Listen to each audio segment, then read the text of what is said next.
Hi, everyone, and thank you for joining us for the master's portion of the presentations.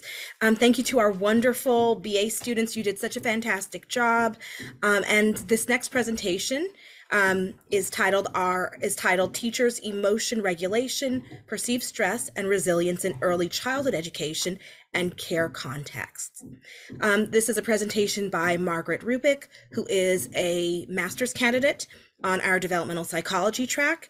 And as you will note, there are a number of connections between solutions offered in our prior presentation as relates to teachers and emotion regulation and teacher patience and training and this presentation. So thank you so much, Maggie, for sharing your work with us. The floor is yours. Thank you. Let me share my screen and I'll get started. Hello, everyone. As Professor Elisa just said, my name is Margaret Rubick, and I am a graduate student following the developmental track. For my capstone project, I chose to investigate relations between teachers' emotion regulation, stress, and resilience in the context of early childhood education and care, a topic inspired by my work as an early childhood mentor, teacher, and instructional leader. I have worked in the early childhood field for nearly 14 years, primarily as a teacher, and a few recent observations led me to focus on the topic of emotion regulation. First, in recent educational research and in professional learning, there has been an intense focus on teachers' resilience and emotional competence. Emotion regulation is an integral part of emotional competence, but it has not been as widely studied as other aspects of teachers' social and emotional functioning. Second, teachers' social and emotional skills have been shown to directly impact the quality of teacher-child interactions and the emotional climate of the classroom. This observation is derived from the current scientific literature, and it aligns with my own professional experiences. Teachers' emotion regulation appears to be a key variable in classroom processes, and it may contribute to both teacher and child outcomes. Additionally, emotion regulation appears to be very closely related to stress, which is a point of concern given the current context of early care and education during a time of pandemic and recovery and other environmental crises. Understanding emotion regulation in teachers as it relates to stress and resilience is especially relevant given the current early childhood professional context. Across the US, the early childhood field is in a state of workforce crisis and rapid change. The COVID-19 pandemic has exacerbated already existing systemic problems and highlighted many inequities. Early childhood teachers' stress and rates of burnout are reportedly higher than ever before, which is concerning given the suggested relations between stress, teachers' emotion regulation and resilience, and classroom quality. Two theoretical perspectives frame the current study of teachers' emotion regulation. First, the process model defines emotion regulation as a set of cognitive and behavioral strategies that people use to manage emotional experiences. Strategies can be broadly classified as either antecedent focused, which means they're enacted before an emotional response is activated, or response focused, in which the strategy is used in reaction to an emotional response. The process model has been applied across diverse contexts, including in educational research. The pro-social classroom model is used here to describe the context in which teachers' emotion regulation occurs, and it identifies components of the classroom environment that impact teachers' social and emotional functioning and well-being. Classroom relationships and processes are seen as interactive and interinfluential, while program and community context factors are seen as directly influencing teachers' functioning and classroom processes. The pro-social classroom model provides a framework to investigate emotion regulation in the context of teaching. Well, the primary variable of interest in this study is emotion regulation. Perceived stress and resilience are included as it is evident that they are very closely related concepts. Additionally, a set of covariates related to the early childhood program and classroom context were also included. Emotion regulation, defined through the process model, is operationalized as a set of strategies, and two strategy types have been the most widely examined in previous research. First, cognitive reappraisal is an antecedent strategy in which the individual changes how they are thinking in order to manage the impact of an emotional response.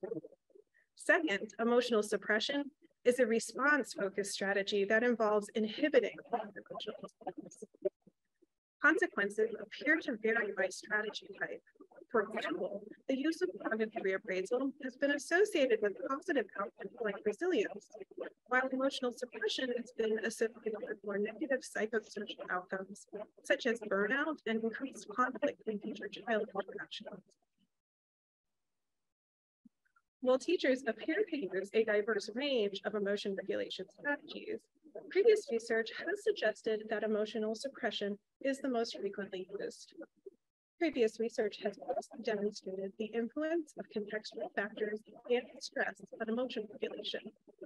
Significantly, teachers' emotion regulation strategy use has been shown to impact classroom processes and affect learning outcomes. Emotion regulation appears to be very closely related to stress. While many definitions of stress exist, the current study uses perceived stress that appears to be a relevant construct for describing teacher stress in general. Perceived stress refers to one's subjective experience of stress, and it has been linked to emotion regulation and professional outcomes, such as burnout, job satisfaction, and work engagement. Previous research focusing on teachers has suggested that high levels of perceived stress may negatively impact teacher-child interactions, and that contextual factors contribute to teacher stress. Resilience is included as an outcome variable. In general, resilience is considered the ability to bounce back from stress or adversity. In teachers, resilience appears to emerge from a combination of personal characteristics, social resources, and contextual factors. Personal characteristics include emotional competence, which encompasses emotion regulation and other aspects of emotional functioning. Findings of research on stress, resilience, and emotion regulation collectively demonstrate that contextual factors are significant. Prior research examining emotion regulation in teachers has also largely focused on the primary and secondary education contexts. Because early childhood education settings are notably variable and can differ significantly from other school settings, a set of covariates specific to early childhood education are included in the current study.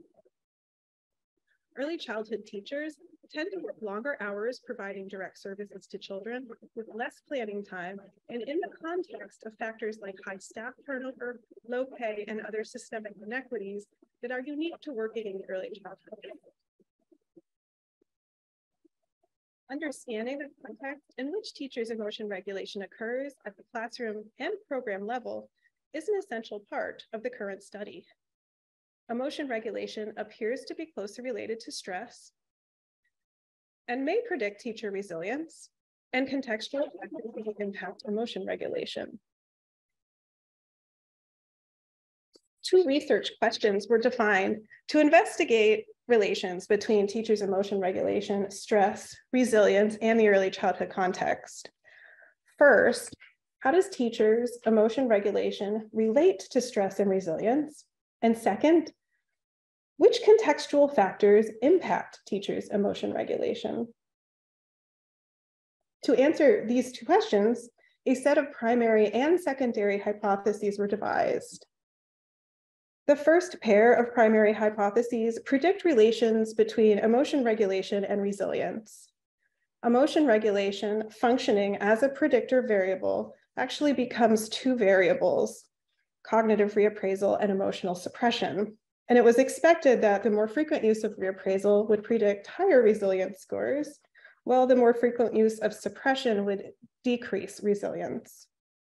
The next pair of primary hypotheses includes stress as the predictor variable, with emotion regulation functioning as response variables. Higher stress was expected to predict emotional suppression use, while lower levels of perceived stress were expected to predict the use of cognitive reappraisal. All four primary hypotheses were tested through simple linear regression. A pair of secondary hypotheses predict relations between pre-selected program context variables and emotion regulation, first as cognitive reappraisal and then as emotional suppression. And these two hypotheses were tested through multiple linear regression. A parallel mixed methods design was used. Both quantitative and qualitative data were collected through an online survey instrument. And I will describe the methods included next. Three measures were included in the survey instrument. The Emotion Regulation Questionnaire, or ERQ, was included to measure emotion regulation strategy use, and it provides 2 scores from subscales for cognitive reappraisal and emotional suppression. The short version of the perceived stress scale was included to measure teachers' subjective stress level, and the brief resilience scale was included as a global measure of resilience. All 3 of these scales contain 10 items or fewer, and they've been previously validated in research specifically focused on teachers, making them appropriate for the current study. In addition to the 3 measures just mentioned, the survey also contained a demographic and background questionnaire, which included program and classroom level context items. An interview instrument was also included, and it consisted of 3 open-ended questions designed to explore teachers' emotion regulation strategy use, stressor, and contextual resources. Online survey was constructed in Google Forms. I also created a recruitment flyer and a website to explore these projects. Recruitment occurred over a 4-week period and involved peer-to-peer online methods, such as social media sharing and direct messaging to Vermont Early Childhood Network colleagues. When these initial recruitment methods stagnated, survey information was then shared with early childhood teachers from the US by direct email after generating a contact list from public staff directory searches. Data collected with staff that several were excluded for not meeting participation criteria, which yielded a final sample size of 67. Participants were early childhood educators working mainly with children between the ages of 3 and 6. The sample was 96% female and 92% white, with a median age of 39. Participants are also highly educated, with 77% holding at least a bachelor's degree and 40% holding a master's degree or better. Nearly half of participants in public school settings, and a little more than a third work in center-based programs. Most participants work in roles where they have responsibility leading or co-lead. The data collected were clean and checked for regularities. Descriptive statistics were calculated for all demographic and context variables. And then scale responses were coded and scored to generate 4 quantitative variables, and descriptive statistics were calculated for each of these. I then performed normality tests and checked for intercorrelations between the 4 quantitative variables and found that the data were normally distributed. The 4 primary hypotheses were then tested through simple linear regression. Next, 3 selected program context variables were dummy coded and included as predictors in multiple linear regression to test the pair of secondary hypotheses. For the qualitative data generated from the 3 interview questions, I performed a thematic analysis. After thoroughly examining the data, initial codes were generated using a combined approach. Some codes were derived deductively based on constructs from previous research, for example, cognitive reappraisal. And some codes were derived inductively, emerging from the data itself, such as deep breathing.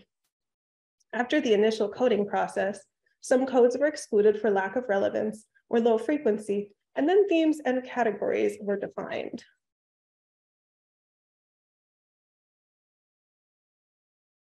To briefly summarize my results, the first pair of primary hypotheses were unsupported. Emotional suppression use did not significantly predict resilience. Cognitive reappraisal appeared to be significantly related, but the directionality of this relation was different than hypothesized. The second pair of primary hypotheses were supported, however, with significant results. Perceived stress predicted emotion regulation strategy use. The two secondary hypotheses were not supported. The selected program context variables did not predict emotion regulation, and multiple regression tests indicate poor model fit. Qualitative results, however, describe the diverse emotion regulation strategies used by teachers and identify salient contextual factors that either contribute to or alleviate teachers' stress. As hypothesized, perceived stress predicts emotional suppression. As stress increases, so does teachers' use of emotional suppression strategies. Also, as expected, lower levels of perceived stress predict the use of cognitive reappraisal strategies. As stress increases, the use of cognitive reappraisal decreases. So, when teachers are highly stressed, they're more likely to use emotional suppression strategies and less likely to use cognitive reappraisal strategies. The selected program context variable did not predict emotion regulation. Program type, perceived administrative support, and perceived coworker support did not significantly predict either cognitive reappraisal or emotional suppression, and the results of both multiple regression analyses indicated poor model fit overall. However, the current model does not test for indirect effects. It is possible that relations between contextual factors and emotion regulation are indirect, or that the three variables included may not be the most significantly influential. Qualitative results provide a different perspective on teachers' emotion regulation and stress in context. Question 1 asked, how do you typically control, regulate, or mask your emotional experiences in the classroom? Responses indicate that teachers utilize various emotion regulation strategies, and that these strategies can be broadly categorized as either physical, environmental, psychological, or social. Physical strategies occur most frequently, exemplified by this excerpt. I take deep breaths. Psychological strategies are included in 1/3 of responses. For example, I try to change what I'm thinking or feeling so that negative emotions do not show up to the children. Results for questions 2 and 3, which ask about causes of stress and stress-reducing supports or resources provided, indicate that stressors and supports emerge at the classroom, program, and systems levels. The word cloud shown here was generated from question 2 responses and illustrates sources of teachers' stress in performing child-centered work. An interesting dichotomy emerged in question 2 and 3 responses. Relationships with coworkers and administrators can function either as stressors or as protective factors. Consider these two excerpts side by side. First, my coworkers not helping and getting no support at work, versus we are a strong team and we mostly depend upon and help each other. Findings are consistent with previous research that suggests teachers use diverse emotion regulation strategies, including cognitive reappraisal and emotional suppression. Physical emotion regulation strategies appear to be most frequently used, however, a finding that provides support for the suggestion that emotion regulation in teachers may be more complex than previously thought.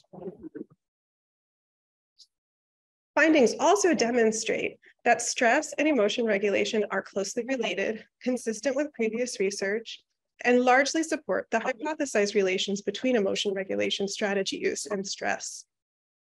Emotion regulation also appears to be related to resilience, although current findings conflict with previous research suggesting that cognitive reappraisal increases resilience.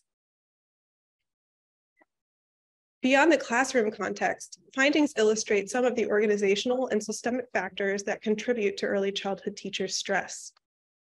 Nearly half of teachers reported a total lack of resources or supports were provided to help them manage workplace stress.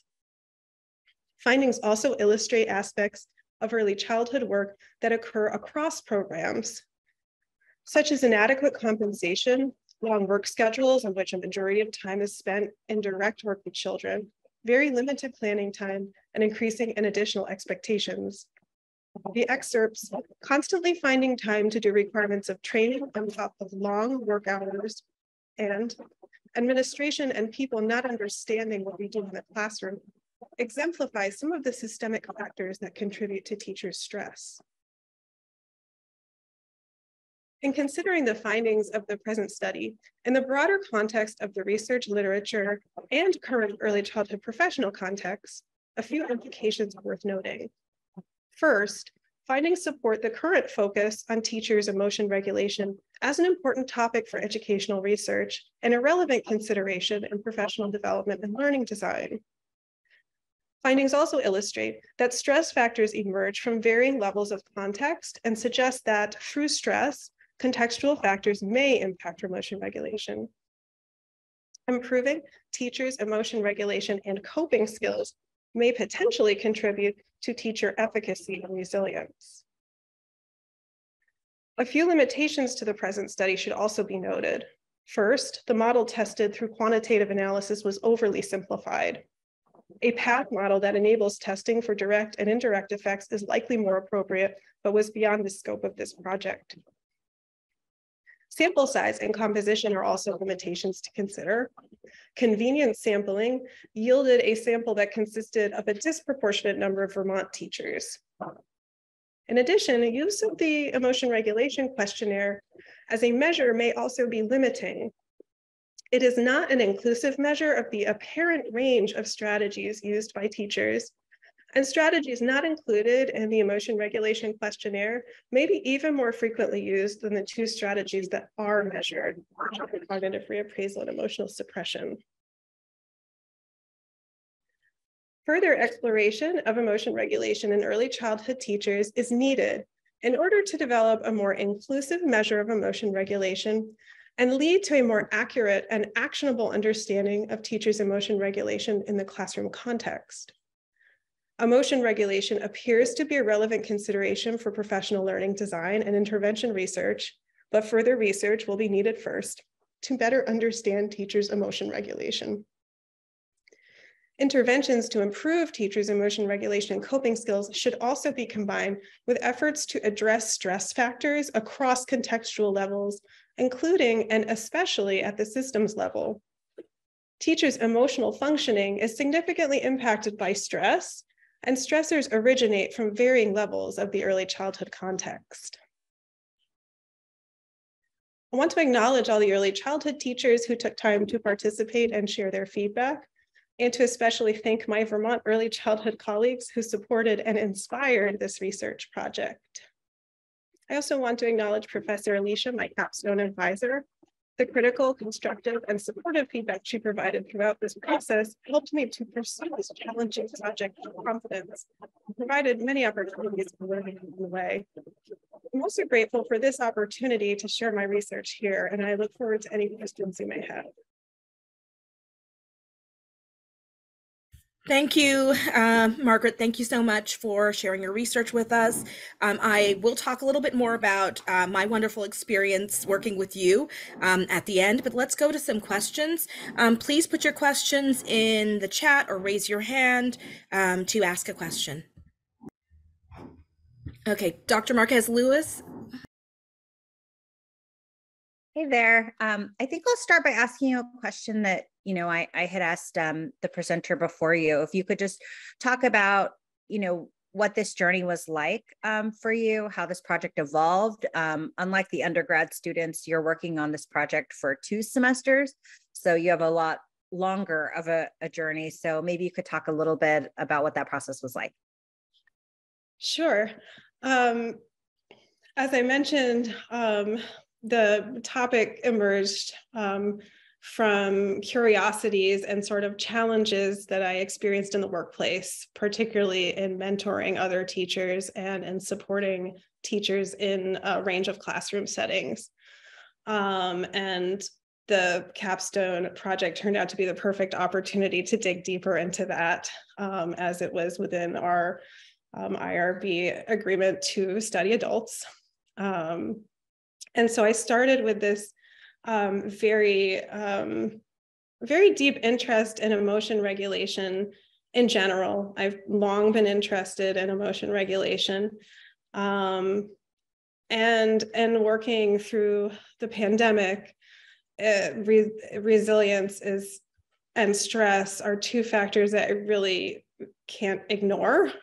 And as I began to learn a little bit more about emotion regulation, I realized that they are very closely related. It's really impossible to look at just emotion regulation in isolation.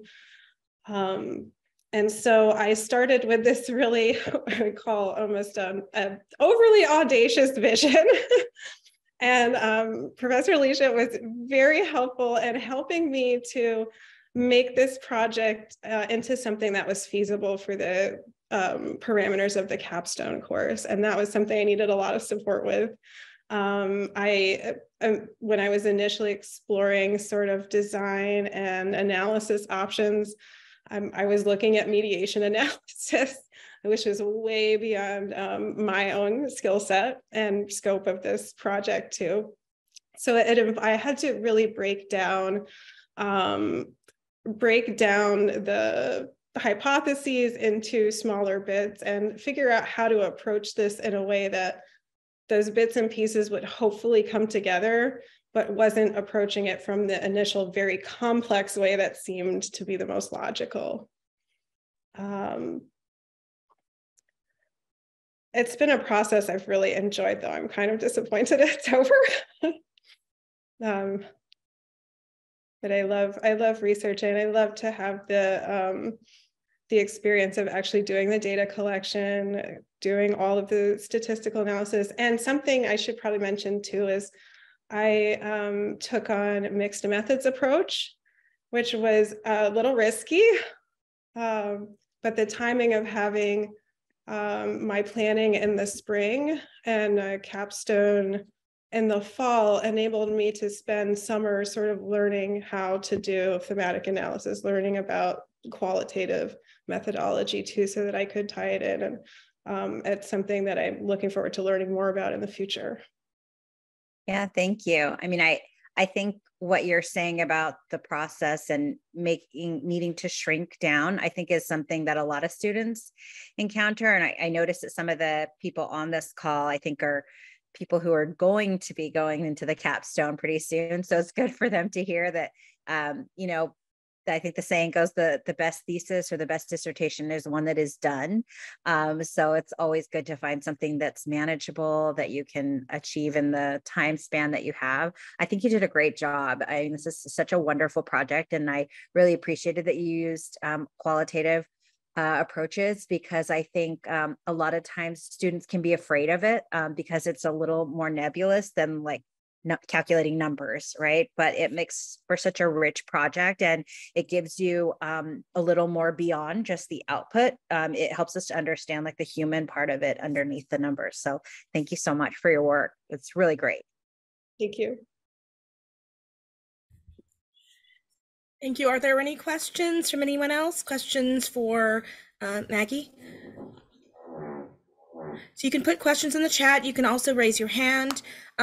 I just wanted to acknowledge that as Dr. Marquez Lewis said, there are other students who are either currently in 698 who are on the call. Also, one of your classmates, Adnan Islam, is on the call. He had a fantastic project as well. Now, Maggie, if you had any advice to offer students going into the Capstone, what would you tell them? What advice would you give them, in terms of being successful or managing the workload? That's a really great question. And I think my sort of gut instinct answer right off the bat is to say that suggest to make sure that you choose a topic that you are very, very deeply interested in and passionate about pursuing, because it is a process that you are going to stick with for a long period of time. I was sort of strategic too and thinking beyond the capstone, like what will my next steps be and how can I use this as an opportunity to help build a bridge towards that next goal, which for me may potentially be pursuing a PhD. Debating that. I'm very interested in shifting from teaching to research. In terms of practical advice, though, I have learned as an adult learner. I'm much better study skills than I did my first time around in college. And one of the things that I do now is I'm very planful. I'm planning ahead for every deadline that we have and working ahead so that I'm not running up into deadlines, so that the work I'm doing too isn't coming from a place of stress. I really procrastinated a lot during my undergraduate study and wasn't able to produce my best work that way. So being really organized and trying to sort of envision the scope of the project. And I think what the program did really, really well that was so helpful is everything is laid out.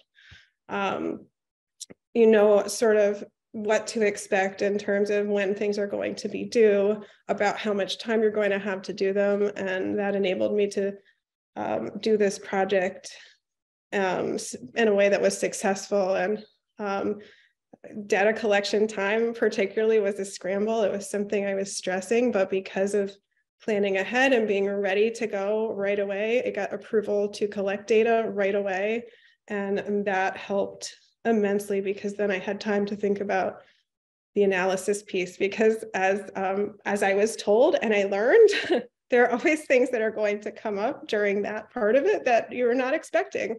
For instance, I went through and scored, 67 different created 67 different scores for one measure and realized I had not coded it correctly. And so I had to go back and do that all over again. And didn't realize that until I was talking to our statistical consultant, Dr. Podber. So there are always those unexpected things, I think. But the more you can plan ahead and give yourself a little bit of padding to cope with those, the more successful you'll be in the long run. And it's a little less stressful.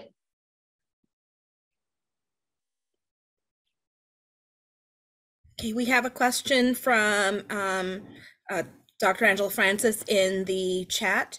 So she says, such an interesting project. You mentioned that some of the initial hypotheses weren't supported by research in its current scope. I was wondering which aspects of your results were most surprising to you at the time. I think the most surprising result was my two secondary hypotheses, where I looked at program context factors predicting emotion regulation strategies. That was very surprising because there was a lot of previous research sort of showing that context impacted emotion regulation more directly. And I do wonder about, because of this being so overly simplified, if this project was conducted in a different way, if results would look different. Like I mentioned too, it may have been, I had to narrow it down to just 3 factors too. Could be other aspects of the context that are more relevant, and just not the 3 that I looked at. That was surprising. The other results I had were not out of the range of what was expected though.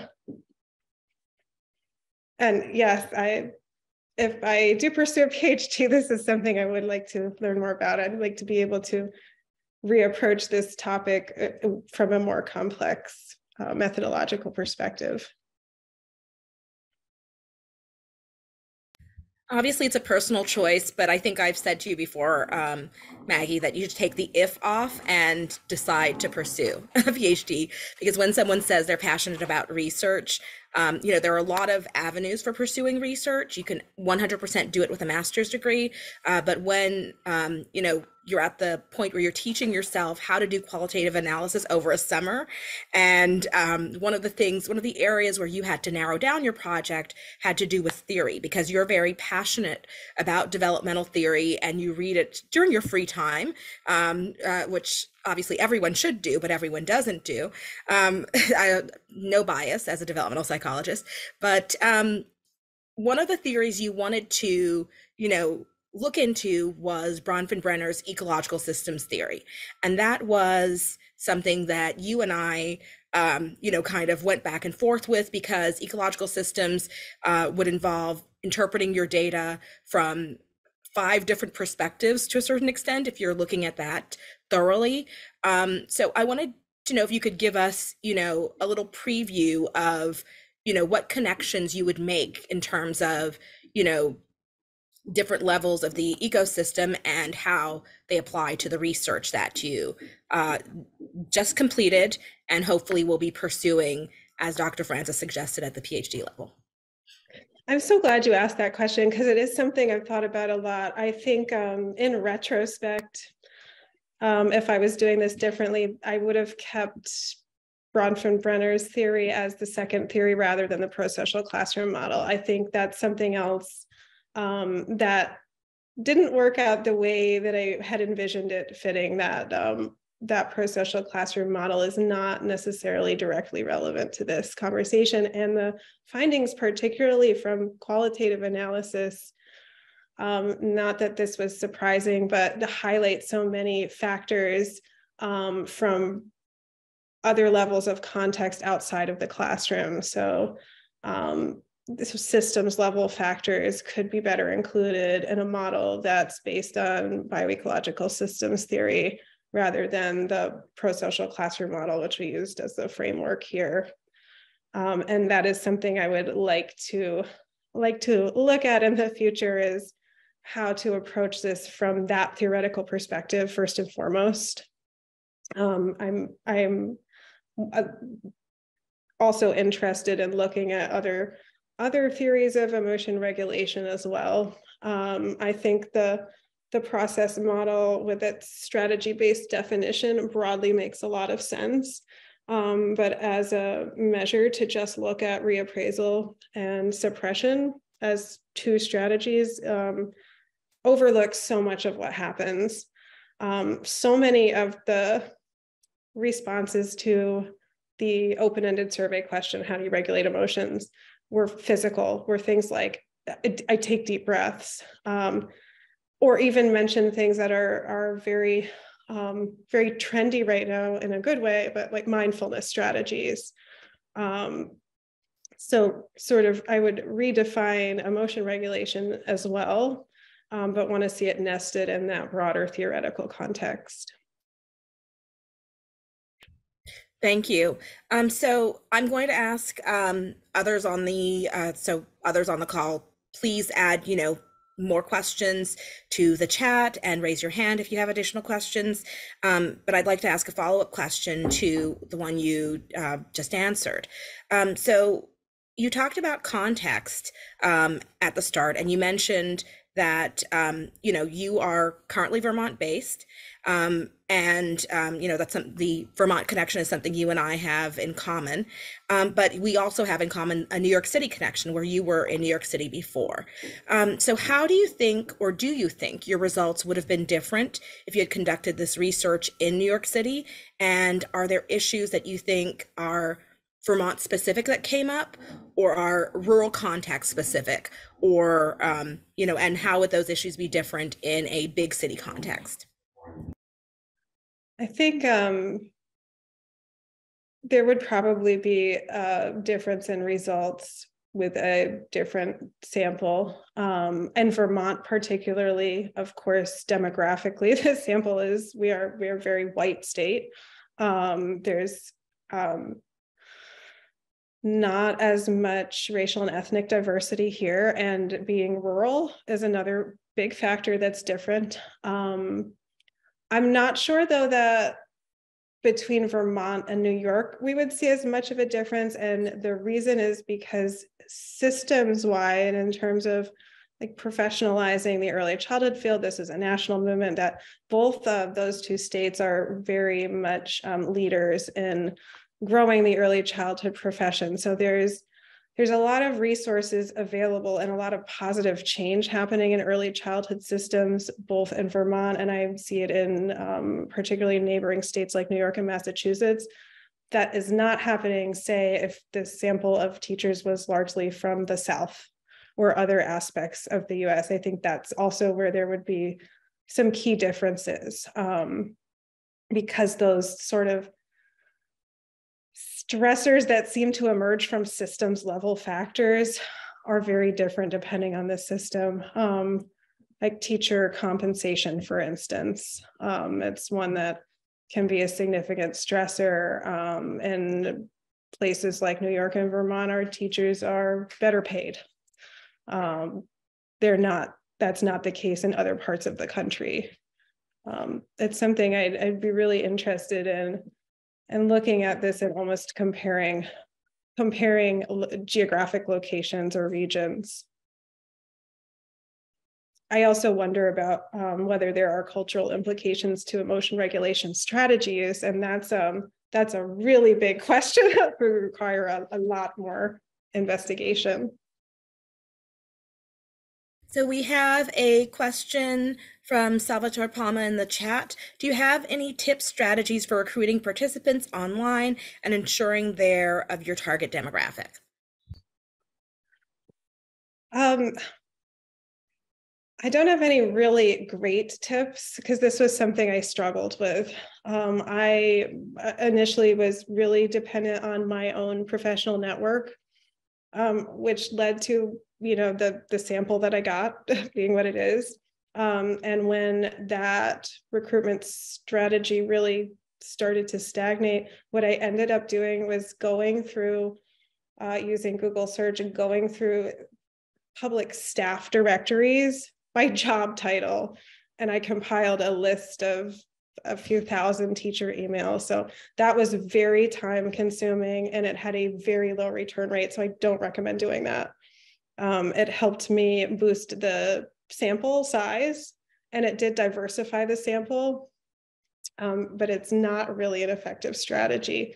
I do think that using social media as a platform though is a really savvy way to do it. And I think that sometimes like I personally worry, am I asking too much of people? Am I annoying them? Am I going to keep hounding them? But you have to be kind of aggressive, or at least what I perceive as aggressive, in order to get responses. The other thing I think that factors into recruitment is making sure that what you're asking participants to do isn't overwhelming. And that was something I gave a lot of thought to, knowing how overburdened teachers are, how my own colleagues are stressed, how the last thing anybody wants to do is complete a survey that takes 45 minutes.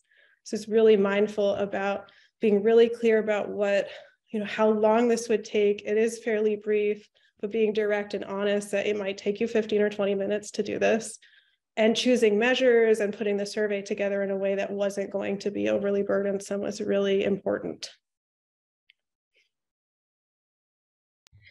Thank you, Maggie. For Salvatore and others who are more interested in recruitment, you could ask Ralph the question at 4 p.m. He's presenting at 4 p.m. And it has a way more involved and multi-platform approach to recruitment, where Maggie was more very data focused and very focused on theory and crafting this beautiful project, but if you have a lot of questions about recruitment, Ralph will be your go-to person at 4 o'clock with his presentation. But thank you, Maggie, for sharing your tips. It is very hard to recruit teachers for projects. We have a question from Augusto, who asks, do you have any suggestions on books or resources that you used for the statistical analysis piece? Yes, not books per se, but YouTube videos. And that was at advice shared by Professor Alicia that I took to heart over the summer and did a lot of searching for videos and articles too, but those, if you can find it, a how-to video that will show you step-by-step how to run the analysis you're doing, that was really helpful to me. And I was more comfortable going into the statistical analysis than it was the qualitative piece, because we had practiced some of this technique in previous courses. But yeah, I think YouTube videos are really great, and I'm happy to share resources after if anybody wants tips. Our next question, thank you. Our next question comes from Michael Hall, and it concerns the most effective ways to use your mentor through the process. What did you find to be the most effective ways to use your mentor through the? I think making sure that you're asking questions when questions come up is really key, and really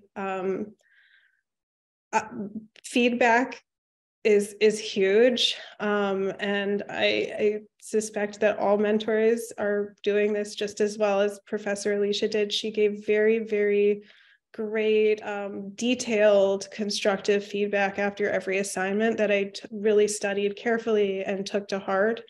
And that's hugely valuable. You have to pay attention to the feedback you're getting and respond to it. It's not something you want to ignore, because that really is what helped me to shape this project into something that I both could accomplish and be proud of, was by attending to that feedback all the way through. And reaching out to ask questions early on is good. Don't wait until the last minute. Our Nikia Isaac says you're sharing valuable information. I 100% agree.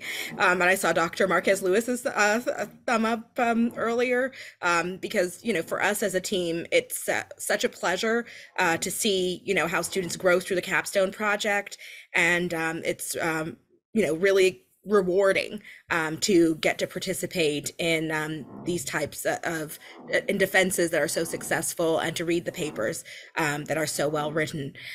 So Maggie, I know we're coming towards the end. I wanted to ask you if there's anything else you would like to share, anything we have not covered that you think is important for us to cover, whether it relates to your research or to the Capstone process. I think there's probably nothing else I'd share about my research at this point. I think in terms of the Capstone project, was something that I was really nervous about, but what I discovered was it was really an amazing learning process. And so don't fear it. I think it can sound like the first email from the department, I think, at the start of Capstone planning, that outlaid all the expectations. And again, another message like that at the start of the semester. I remember reading those and having this, oh my goodness, I start to stress, like, but if I don't get enough data, will the whole project get dropped? But just, it's an exciting process. And so rather than being apprehensive about it, I think it's something to really look forward to. Well, thank you so much for sharing your work with us. Thank you for your wonderful presentation. And also thank you for being a dream to work with. It is a researcher's dream to work with someone else who is very research focused and very excited about a project and interested in growing. It was such a pleasure that I got to come into our meetings knowing that we were going to have really amazing substantive conversations about, the right strategy for data analysis, where you mentioned the mediation analysis, where I said the day I said to you, let's not do that. That's so much work. And I was thinking it's so much work for you. It's a lot of work for Dr. Podver, and it's work for me as well, because I would have to brush up on mediation analysis, which I haven't done in a couple of years. But it was amazing to have conversations with you about theory and to just see your passion. So congratulations, and thank you so much. Thank you very much.